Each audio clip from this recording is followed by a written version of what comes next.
There we go. There's the sounder again, which says, please pay attention. Hi, this is Stan Houston for Interesting Ideas, a podcast radio production, and occasionally we even make a picture of it. You know, I have the proverbial face made for radio, but sometimes I get brave and not only put my performance in the studio on the recording, but sometimes I'll even turn on the video camera and share that with you. As many of you may know, I very much begin my new year right now with the time that has passed, the Rosh Hashanah to the Yom Kippur, Days of Awe. Right here in the middle of October is when we begin our celebration of the new year. And we do it with the things that perhaps a new year should be about. Right now, oftentimes when we do the new year in January, it's about too much firewater, too much food and feasting, certainly a lot of football and occasionally some family time, but maybe it should be a little more reflective and more suggestive of how we should live out the new year, and we're going to try and do that starting right now. So we'll get a head start on the calendar year. I'd like to do that today by just simply telling you a couple of stories that I think might be helpful and useful to those of us in life and business. I think most of you know the film that went on to become a TV show, and in effect, there we are. Cheers. Yes, Cheers. A bar, and I guess there really is a bar. Yes, there is a bar in Boston called the Cheers Bar. And of course, there were a variety of characters, all of them very fallen creatures in terms of their excellence of life and living.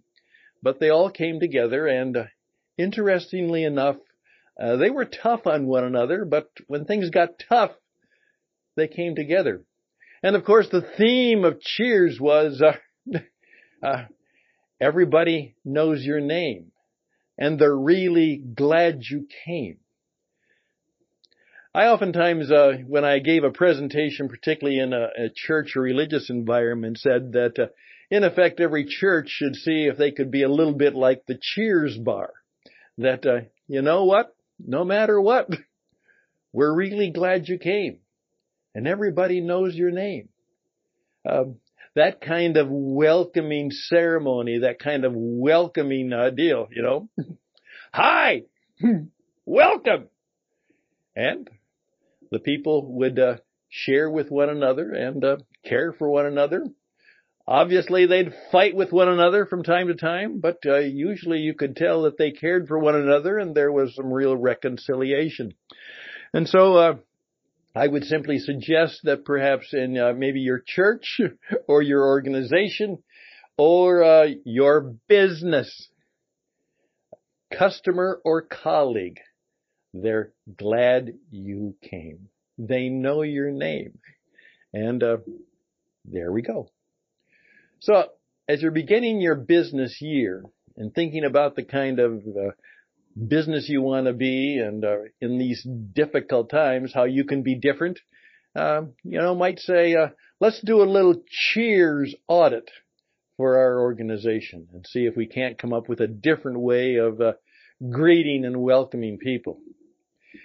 Now, with that, I'd also like to share a true story, and it really happened this way. I was working with a business leader, the CEO, and we were trying to put together a number of things that would make the business work better. And I had a variety of suggestions, sometimes some recommendations, oftentimes some challenges. You'd say, I'd like to challenge you, but you have your right to say no. And sometimes you'd say, Stan, no, that's a good idea, but I'm gonna decline the challenge right now. I'm gonna work on something else. But I'll tell you one that he did accept. You see, what happened is, after my meeting with him, I went by the receptionist, and she was always so good and kind, and she was really good at the job. And then she asked me, said, well, Stan, what do you really do, with the boss? Well, I thought this would be good for some transparency, so I just I'll tell you a little bit about what I do. And she was fascinated. And she said, maybe you could help me. I want to be really good at this job. I work real hard and I want to do well. Maybe you could help me. And so that began the conversation. And I sat there for a while, made some suggestions, and she embraced them fully and said she'd put them into practice. The next time I came back, I had the same kind of session. She said, she wasn't paying me, of course, but, 15, 20, 25 minutes, was able to do that. And she put some things into practice. She really did the work. And you could just tell how she was kind of going and growing and loving this. And so what I did is I called up the boss one time and said, hey, there's no fee for this, but I want to drop over and make a little bit of a suggestion for your business. And he said, okay, sure, come on. He said, well, come on, we'll have lunch. And over lunch, I said, this new receptionist, this young woman is really good. She said, yeah, she really is. And I said, I want you to know that she's asked me to coach her. And he said, we really enjoy her. She's really, really good for us. And she's the best receptionist we've ever had. And I'm grateful for it. And I said, I want you to do me a favor. And he said, okay, shoot. And I said, I want you to go and take your printer and go over to the business card place where you get business cards printed. And I want you to print a business card with her name on it. He said, for the receptionist? I said, yeah. Do you know how important it can make people feel to actually have a business card? The bosses and the big shots and the salespeople do, but why doesn't every employee have a business card that they could share, and there they've got their title? And he said, okay, all right. Should I put receptionist? And I said, no. I want you to put CHO. CHO. Chief Hospitality Officer. He smiled. He got it. Chief Hospitality Officer. Yes. She is responsible. Expand her promotional work. She's not just the receptionist. She is the officer to make sure that this place is full of hospitality.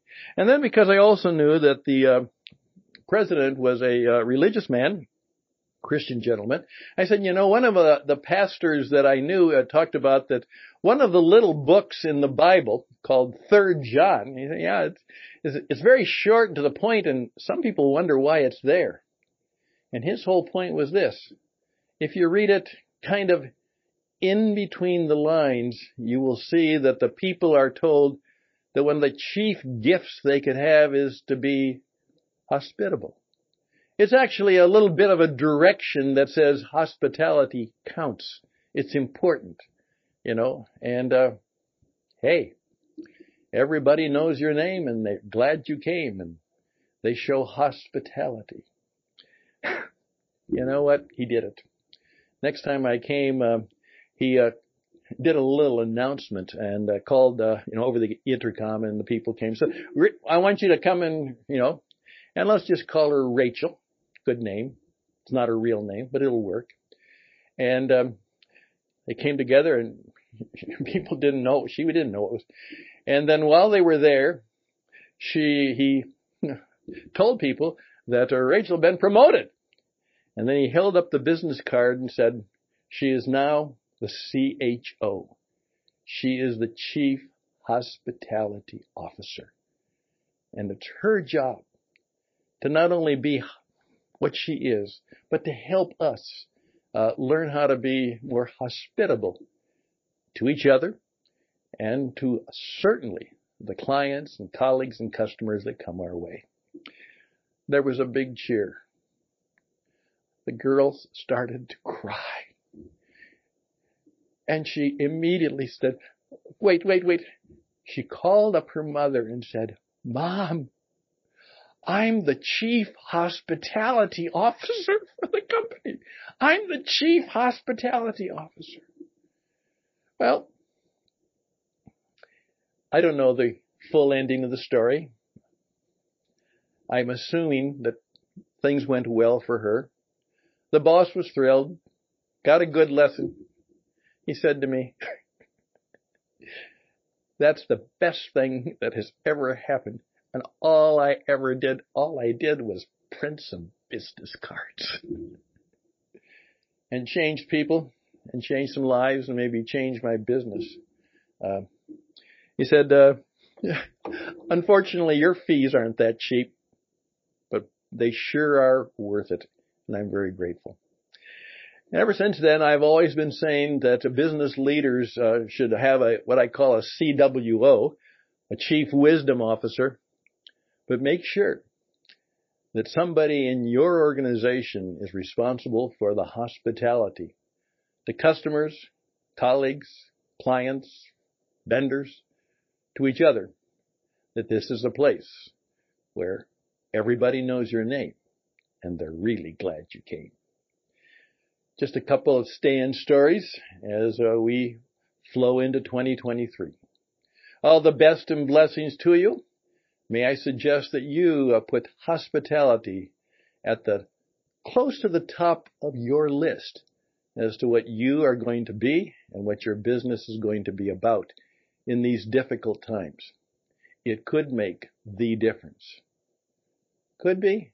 I guarantee it. It will make a difference. All the best blessings and hospitality to you. Till next time, bye for now.